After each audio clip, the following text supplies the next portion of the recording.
सरकार की नीतियों के विरोध में बैंक कर्मियों ने कार्य से विरत रहते हुए हड़ताल की। सरकार की नीतियों के विरोध में केंद्रीय ट्रेड यूनियनों के संयुक्त मंच और विभिन्न क्षेत्रों की स्वतंत्र श्रमिक संघों ने 28 और 29 मार्च को हड़ताल का आह्वान किया है। इनकी मांगों में श्रम संहिता को समाप्त करना, किसी भी प्रकार के निजीकरण को रोकना आदि शामिल है। इस हड़ताल में all India bank employees association भी शामिल है। बैंक कर्मी CK त्रिपाठी ने बताया कि हम लोग सरकार की कर्मचारी विरोधी नीतियों से काफी प्रभावित हैं। निजीकरण के नाम पर जिस तरह से हमारा दोहन हो रहा है वो असहनीय है। हम सभी हड़ताल पर जाकर उनकी नीतियों का विरोध कर रहे हैं। निजीकरण में हमारी नौकरी की सिक्योरनेस खत्म हो जाएगी। इसके अलावा वेतनमान भी तय नहीं होगा।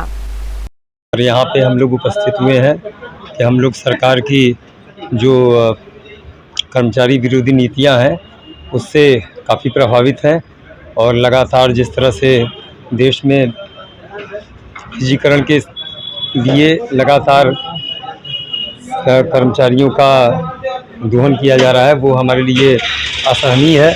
और हम लोग चाहते हैं कि गवर्नमेंट जो है इसके बारे में ध्यान दे। हम लोग यहाँ पर इकट्ठा होके उनकी सारी विरोध नीतियों का विरोध कर रहे हैं और आने वाले समय में ये विरोध और भी आगे जारी रह सकता है। सरकार से यही अनुरोध है कि जो भी हम लोग की समस्याएं हैं उसके विषय में वो सोचें, क्योंकि जो हम लोग का भविष्य है, जितने भी हम लोग नए लड़के बैंक में आए हुए हैं उनकी हमेशा से यही मंशा रही है कि हम अपना भविष्य सुरक्षित बैंक में रखें।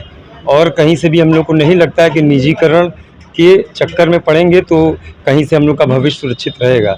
निजीकरण से आप लोगों की मूलभूत समस्याएं क्या है? सबसे बड़ी समस्या है कि उसमें हमारी जो नौकरी है उसकी जो मूलभूत जो सुविधाएं मिलती हैं या फिर सिक्योरिटी जिसको कहा जाए कि हमारा भविष्य में आने वाले समय में हमारे लिए क्या फ़ायदा होगा, क्या नुकसान होगा, इसमें उसका कोई सिक्योरिटी नहीं है।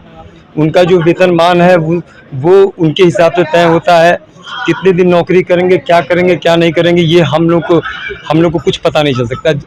आप सभी जानते हैं कि प्राइवेट में किस तरह से काम कराया जाता है। बैंक में लोग प्रतियोगी परीक्षा देकर आते हैं, किसी भी तरह से उनका बैंक में उपस्थिति होता है तो वो अपने एक बेहतर भविष्य के बारे में सोचते हैं।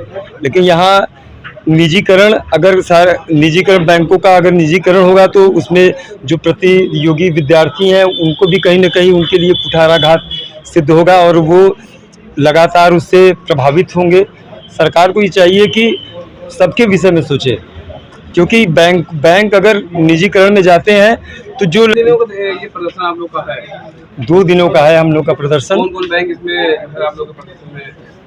हमारे सारे बैंक जितने भी PSU बैंक हैं सारे इसमें शामिल हैं और स्टेट बैंक भी शामिल है।